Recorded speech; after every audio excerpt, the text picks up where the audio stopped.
বাজেটের পর ফের বিরাট বড় চমক মোদি মমতার।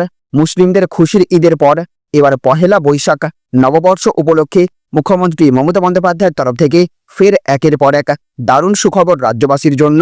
মেয়েদের লক্ষ্মীর ভাণ্ডার প্রকল্পের পর এবার ছেলেদের জন্য প্রত্যেক মাসে ৩,০০০ টাকা করে আর্থিক সাহায্যের ঘোষণা প্রধানমন্ত্রীর। মাসের শুরুতেই দারুণ সুখবর প্রধানমন্ত্রীর। একই সাথে গ্র্যাজুয়েট পাশ করা প্রত্যেক চাকরি প্রার্থীদের ন্যূনতম ৩০,০০০ টাকার বেতন সহ চাকরির দুর্দান্ত প্রস্তাব মোদির।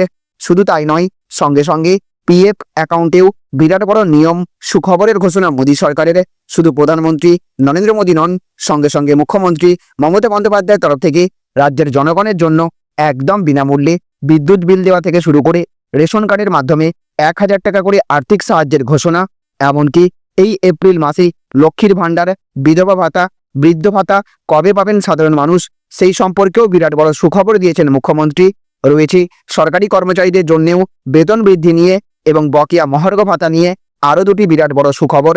সব মিলিয়ে বাজেটে যে সমস্ত প্রকল্পের সুবিধার কথা বাদ চলে গেছে, নতুন করে উৎসব উপলক্ষে এবং আগামী বিধানসভা ভোট উপলক্ষে সেই সমস্ত একের পর এক প্রকল্পের ঘোষণা করছে রাজ্য এবং কেন্দ্র সরকার, যা এই এপ্রিল মাস থেকেই পাবেন সাধারণ মানুষ।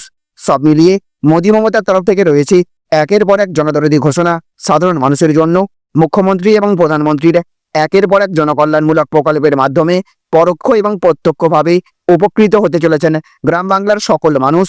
তো এই সমস্ত ঘোষণার ফলে ঠিক কোন কোন ক্ষেত্রে আপনি লাভবান হতে চলেছেন, প্রত্যেকটি প্রকল্পের সুবিধা সরাসরি আপনি কিভাবে পাবেন, কবে থেকে পাবেন, সমস্ত কিছুই আমরা আজকের এই ভিডিওতে বিস্তারিতভাবে জেনে নেব। আর এই ভিডিওটি শুরু করার পূর্বে আপনাদের কাছে ছোট্ট একটা রিকোয়েস্ট, অবশ্যই এই ভিডিওটিতে এক্ষুনি একটা লাইক করে দেবেন এবং জনস্বার্থে ভিডিওটিকে দেখার পর প্রচুর পরিমাণে শেয়ার করবেন। আর আপনি মোদী মমতা সরকারের এবারের বাজেটে কোন কোন জিনিসের দাম কমলে আরও অত্যন্ত খুশি হতেন, অবশ্যই কমেন্ট বক্সে লিখে জানিয়ে দেবেন। তো দেখুন, আজকের প্রথম খবরেই বলা হচ্ছে ন্যূনতম বেতন হতে চলেছে ৩০,০০০ টাকা। গ্র্যাজুয়েটদের জন্য দুর্দান্ত প্রস্তাব মোদী সরকারের। তো এই মূল্যবৃদ্ধির বাজারে প্রত্যেক চাকরিজীবী ব্যক্তি চান যে তার বেতন এমন হোক যাতে সংসারের খরচ সহজে চালানো যায়। কিন্তু আজও লক্ষ লক্ষ মানুষ আছেন যারা খুব কম বেতনে কাজ করতে বাধ্য হন। এখন খবর আসছে যে কেন্দ্র সরকার একটি নতুন বেতন বিল আনার প্রস্তুতি নিচ্ছে, যার ফলে সরকারি এবং বেসরকারি খাতের কর্মীদের কমপক্ষে ২০,০০০ টাকার বেতন দেওয়া বাধ্যতামূলক করা হতে পারে। রিপোর্ট অনুযায়ী যদি এই বিল পাস হয়, তাহলে কোনো কোম্পানি তাদের কর্মীদের এর থেকে কম বেতন দিতে পারবে না, তা সে সরকারি হোক বা বেসরকারি। সূত্র মারফত জানা গেছে এই প্রস্তাবে শিক্ষার ভিত্তিতে ন্যূনতম বেতন নির্ধারণ করা যেতে পারে, যেখানে উচ্চ মাধ্যমিকে কমপক্ষে ২০,০০০ টাকা বেতন, গ্র্যাজুয়েটে কমপক্ষে ৩০,০০০ টাকা বেতন, পোস্ট গ্র্যাজুয়েটে কমপক্ষে ৩৫,০০০ টাকা বেতন হবে। মিডিয়া রিপোর্ট অনুযায়ী এই বিলে এমনও বিধান থাকতে পারে যে কর্মীদের বেতন প্রতি বছর বাড়ানো হবে। এছাড়াও যাদের আগে থেকেই বেশি বেতন আছে তাদের বেতনে কোনো রকম কাটছাট করা হবে না। জানিয়ে দিই যে ভারতে কোটি কোটি মানুষ আছেন যারা তাদের পরিশ্রম অনুযায়ী সঠিক বেতন পান না। এই বিল লাগু হলে কম বেতন পাওয়া কর্মীরা স্বস্তি পাবে এবং কোম্পানিগুলোকেও নির্ধারিত নিয়ম মেনে বেতন দিতে হবে। এছাড়া দেখুন, আজকের আরও একটি বড় খবরে বলা হচ্ছে ফ্রি রেশন সঙ্গে মিলবে ১,০০০ টাকা। রেশন কার্ডের নিয়মে আমূল পরিবর্তন। তো জাতীয় খাদ্য সুরক্ষা আইন অন্তর্গত ভারত সরকার দেশের সাধারণ নাগরিকদের সম্পূর্ণ বিনামূল্যে অথবা অল্প মূল্যে খাদ্য সামগ্রী সরবরাহ করে থাকে। করোনা মহামারীর পরবর্তী সময় থেকে ভারত সরকার সম্পূর্ণ বিনামূল্যে রেশন সামগ্রী সরবরাহ করে আসছে। এবার এই রেশন প্রকল্পে এক আমূল পরিবর্তন করানো হয়েছে, যার মাধ্যমে সরকার এবার থেকে বিনামূল্যে শুধু রেশন সামগ্রী নয়, এর পাশাপাশি ১,০০০ টাকা প্রদান করতে চলেছে। তাই যে সমস্ত ভারতীয় নাগরিক রেশন সামগ্রীর সুবিধা পেয়ে থাকেন, তারা রেশন সামগ্রীর পাশাপাশি কিভাবে ১,০০০ টাকার সুবিধা পেতে পারেন তা বিস্তারিত জানতে আজকের এই ভিডিওটি প্রথম থেকে শেষ পর্যন্ত বিস্তারিত দেখুন। আজকের ভিডিওতে আমরা ভারত সরকারের রেশন প্রকল্পের নতুন নিয়ম সংক্রান্ত যাবতীয় তথ্য তুলে ধরা হবে। খাদ্য সাথী প্রকল্পের মাধ্যমে আমাদের রাজ্যে বর্তমানে প্রায় ১০,৬০,০০,০০০ কাছাকাছি মানুষেরা ফ্রি রেশন সামগ্রী পেয়ে থাকেন। তবে বর্তমানে রেশন সামগ্রী বিতরণে একাধিক দুর্নীতির অভিযোগ উঠে এসেছে। তাই ভারত সরকার এবং রাজ্য সরকারগুলি রেশন কার্ড সরবরাহের ক্ষেত্রে একাধিক সতর্ক জারি করেছেন।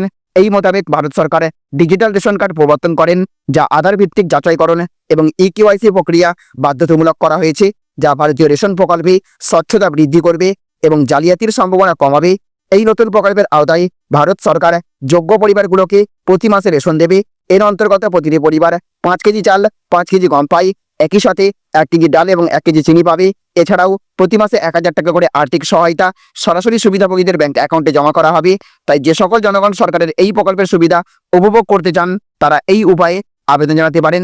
সরকারি রেশন প্রকল্পের মাধ্যমে রেশন সামগ্রীর পাশাপাশি 1000 টাকা পাওয়ার জন্য অনলাইনে আবেদন প্রক্রিয়া অংশগ্রহণ করতে হবে। তবে এই রেশন কার্ড পাওয়ার জন্য সকলেই যোগ্য নন। এর জন্য আবেদনকারীকে কিছু মৌলিক যোগ্যতার মানদণ্ড নির্ধারণ করা হয়েছে। যেমন আবেদনকারীর পারিবারিক আয় দারিদ্র্য সীমার নিচে হতে হবে। সকল সুবিধাভোগীর জন্য আধার কার্ড বাধ্যতামূলক। আবেদনের সময় আধার কার্ড, বসবাসের শংসাপত্র, আয়ের শংসাপত্র, ব্যাংক অ্যাকাউন্টের বিবরণ এবং পাসপোর্ট সাইজের ছবি থাকতে হবে। এছাড়া দেখুন আজকের আরও একটি বড় খবরে বলা হচ্ছে এপ্রিল মাসে লক্ষ্মীর ভাণ্ডার, বৃদ্ধ ভাতা, বিধবা ভাতা কবে পাবেন জানুন সঠিকভাবে। তো পশ্চিমবঙ্গ সরকারের বিভিন্ন জনকল্যাণমূলক প্রকল্পের আওতায় অনেকেই প্রতি মাসে আর্থিক সহায়তা পান। এর মধ্যে লক্ষ্মীর ভাণ্ডার, বৃদ্ধ ভাতা, বিধবা ভাতা, প্রতিবন্ধী ভাতা, জয় জোহার, তপশিলি বন্ধ ইত্যাদি প্রকল্প অত্যন্ত জনপ্রিয়। বর্তমানে এপ্রিল মাস শুরু হয়েছে এবং অনেকেরই প্রশ্ন কবে ব্যাংক অ্যাকাউন্টে প্রকল্পের টাকা জমা হবে, নতুন আবেদনকারীরা কবে থেকে টাকা পাবেন। বিস্তারিত তথ্য আপনাদেরকে জানানো হচ্ছে। প্রথমেই বলা হয়েছে লক্ষ্মীর ভাণ্ডার প্রকল্পে পুরনো উপভোক্তাদের জন্য অর্থ প্রদানের তারিখ হচ্ছে যারা পূর্ব থেকেই লক্ষ্মীর ভাণ্ডার প্রকল্পের সুবিধাভোগী তারা এপ্রিল মাসেও নির্ধারিত অর্থ পাবেন। SC ST ক্যাটাগরির উপভোক্তারা প্রতি মাসের মতো 1200 টাকা পাবেন। OBC এবং জেনারেল ক্যাটাগরির উপভোক্তারা 1000 টাকা পাবেন। এপ্রিল মাসের 7 থেকে 10 তারিখের মধ্যেই এই টাকা ব্যাংক অ্যাকাউন্টে জমা হয়ে যাবে। এবং নতুন আবেদনকারীরা কবে টাকা পাবেন, যারা সম্প্রতি দুয়ারে সরকার ক্যাম্পে লক্ষ্মীর ভাণ্ডারের জন্য আবেদন করেছেন তাদের আবেদন অনলাইনে নথিভুক্ত করা হলেও এখনও অনুমোদন দেওয়া হয়নি। বর্তমানে সরকার নতুন কোনো শূন্য পদের ঘোষণা করেনি, তাই নতুন উপভোক্তারা এখনই টাকা পাবেন না। তবে সূত্রের খবর অনুযায়ী এই মাস অর্থাৎ এপ্রিল মাস নাগাদ নতুন আবেদনকারীদের অর্থ প্রদান শুরু হতে পারে। এবার বৃদ্ধ ভাতা, বিধবা ভাতা, প্রতিবন্ধী ভাতা, পুরনো উপভোক্তাদের অর্থ প্রদানের তারিখ এই প্রকল্পগুলির আওতায় প্রতি মাসে 1000 টাকা করে দেওয়া হয়। যারা পূর্ব থেকে এই ভাতা পেয়ে আসছেন তারা 15ই এপ্রিলের মধ্যে ব্যাংক অ্যাকাউন্টে টাকা পেয়ে যাবেন। এদিকে দেখুন আজকের আরও একটি বড় খবরে বলা হচ্ছে মাসের শুরুতেই সুখবর, 3000 টাকা পাবেন এই কার্ড বানালেই। তো 3000 টাকা ঢুকতে চলেছে সরাসরি ব্যাংক অ্যাকাউন্টে ই-শ্রম কার্ডের মাধ্যমে। দেশের কোটি কোটি আমজনতার সুবিধার জন্য সরকারের তরফে অনেক ধরনের সরকারি প্রকল্প নিয়ে আসা হয়। আর এই সকল প্রকল্পের মাধ্যমে প্রতি মাসে কিছু আর্থিক সুবিধা দেওয়া হচ্ছে নাগরিকদের। আর কারা এবং কিভাবে এই 3000 টাকা পাবে সেই সম্পর্কে জেনে নেওয়া যাক। কেন্দ্র সরকার কয়েক বছর আগেই ই-শ্রম কার্ড প্রকল্প চালু করেছে। এই প্রকল্প সরকার চালু করেছে মূলত অসংগঠিত ক্ষেত্রে কর্মরত শ্রমিকদের জন্য। এই প্রকল্প চালু করার পর থেকেই জনপ্রিয়তা পেয়েছে অনেক। এখনো পর্যন্ত দেশে প্রায় 29 কোটি মানুষ এই প্রকল্পের আওতায় নাম লিখিয়েছেন এবং বাকি সকলে কিভাবে এই সুবিধা পাবেন সেই সম্পর্কে জেনে নেওয়া যাক। ই-শ্রম কার্ড হলো কেন্দ্র সরকারের একটি প্রকল্প যার মাধ্যমে অসংগঠিত ক্ষেত্রের কর্মরত শ্রমিকদের সামাজিক নিরাপত্তা প্রদানের জন্য ডিজাইন করা হয়েছে। এই কার্ড একটি ডাটাবেসে হিসেবে কাজ করে, যেখানে শুধুমাত্র কর্মীদের নাম নথিভুক্ত করার কাজ নয়, তাদের জন্য বিভিন্ন কল্যাণমূলক প্রকল্প এবং সুবিধাগুলো দিতে যেন কোনো সমস্যা না হয়। 16 থেকে 59 বছর বয়সী যে কোনো অসংগঠিত ক্ষেত্রের শ্রমিকরা এই প্রকল্পে নাম নথিভুক্ত করতে পারবেন। পরিবারের নিয়মিত ইনকাম অর্থাৎ আয়ের নির্দিষ্ট উৎস না থাকলে আবেদন করতে পারবেন। যেই সব কর্মী ভবিষ্যৎ তহবিল সংস্থা, রাজ্য বীমা কর্পোরেশন, জাতীয় পেনশন স্কিম নাম নথিভুক্ত থাকে তাহলে আবেদন করতে পারবেন না। তো দেখুন আজকের আরও একটি বড় খবরে বলা হচ্ছে বিনামূল্যে 75 ইউনিট বিদ্যুৎ, মমতার হাসির আলো প্রকল্পের স্বস্তি মধ্যবিত্তের। তো গ্রীষ্মের তাপে বিদ্যুৎ বিলের চাপ কমাতে পশ্চিমবঙ্গ সরকার নিয়ে এলো হাসির আলো প্রকল্প। মুখ্যমন্ত্রী মমতা বন্দ্যোপাধ্যায়ের এই নতুন উদ্যোগে রাজ্যের গৃহস্থলীর গ্রাহকরা প্রতি মাসে 75 ইউনিট বিদ্যুৎ বিনামূল্যে পাবেন। এর ফলে মাসিক বিদ্যুৎ বিলে প্রায় 300 টাকা সাশ্রয় হবে, যা মধ্যবিত্ত পরিবারের মুখে হাসি ফোটাতে পারে। হাসির আলো প্রকল্পের আওতায় 0.3 কিলোওয়াট ক্ষমতার গৃহস্থলী বিদ্যুৎ সংযোগকারী পরিবারগুলো এই সুবিধা পাবেন। রাজ্যের বিদ্যুৎ দপ্তর সূত্রে জানা গেছে এপ্রিলের তীব্র গরমে ফ্যান এবং এসির ব্যবহার বেড়ে যাওয়ায় গড়ে 250 থেকে 300 টাকার অতিরিক্ত বিল আসছে। এই প্রকল্পে 75 ইউনিট বিনামূল্যে দেওয়ায় গ্রাহকদের পকেটে স্বস্তি আসবে। এক সরকারি কর্মকর্তা বলেন, এটা মধ্যবিত্তের জন্য একটি বড় উপহার। প্রতি মাসে 300 টাকা বাঁচলে বছরে প্রায় 3600 টাকার সাশ্রয় হবে। আগ্রহী গ্রাহকদের নিকটতম বিদ্যুৎ বিভাগের অফিসে গিয়ে নাম নিবন্ধন করতে হবে। এছাড়া দুয়ারে সরকার ক্যাম্পেও এই প্রকল্পে নাম লেখানোর সুযোগ রয়েছে। প্রয়োজনীয় কাগজপত্র জমা দিয়ে আবেদন করলেই সুবিধা শুরু হবে। বিদ্যুৎ দপ্তরের এক আধিকারিক জানান, নিবন্ধন প্রক্রিয়া সহজ করা হয়েছে, গ্রাহকরা যেন দ্রুত সুবিধা পান সেজন্য আমরা তৎপর। একই সাথে দেখুন আজকের আরও একটি বড় খবরে বলা হয়েছে PPF এ অ্যাকাউন্ট আছে, নিয়মে বড় পরিবর্তনের কথা জানালেন অর্থমন্ত্রী। তো কোটি কোটি মানুষ নিজের কষ্টের উপার্জনের টাকা সঞ্চিত রাখেন PPF অ্যাকাউন্টে, যাতে বেশ কয়েক বছরে একটা মোটা অঙ্কের টাকা ফেরত পাওয়া যায়। এবার সেই PPF অ্যাকাউন্ট হোল্ডারদের জন্য বড় সুখবর দিলেন অর্থমন্ত্রী নির্মলা সীতারমণ। তিনি জানান, এবার থেকে নমিনি বা মনোনীতের নাম সংযোজন বা আপডেট করার জন্য আর কোনো ফি দিতে হবে না। অর্থমন্ত্রী জানিয়েছেন, সরকার বিজ্ঞপ্তির মাধ্যমে প্রয়োজনীয় পরিবর্তন করা হয়েছে।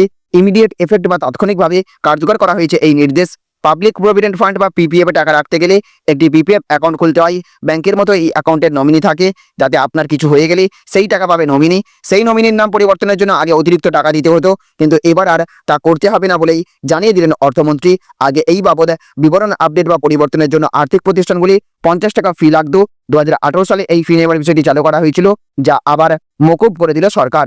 তাহলে ফ্রেন্ডস, বুঝতে পারলেন, একদিকে নতুন অর্থবর্ষ এপ্রিল মাস উপলক্ষে, অপরদিকে বিধানসভা ভোটকে পাখির চোখ করে মোদী মমতা ঘোষণা করছে একের পর এক সুখবর রাজ্যবাসীর জন্য।